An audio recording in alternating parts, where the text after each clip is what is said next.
ProStudy offers several features to help you organize your research tiles even further, making it easier to locate and manage your work.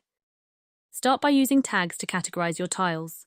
Open the info window, add a tag, or select from existing ones. Tags group related tiles together, organizing them under tag headings within each category to help you filter and focus on specific topics. Next, you can use emojis to add a quick visual reference to your tiles. Click the emoji icon on a tile and choose from a variety of options. Emojis are a fun way to make tiles stand out and improve accessibility. The comments feature lets you add notes or insights directly to a tile. Comments can also be included when exporting your projects, helping you capture additional context or ideas for later use.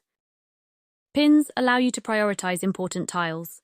Simply click the pin icon to move a tile to the top of your list, ensuring quick and easy access to key information.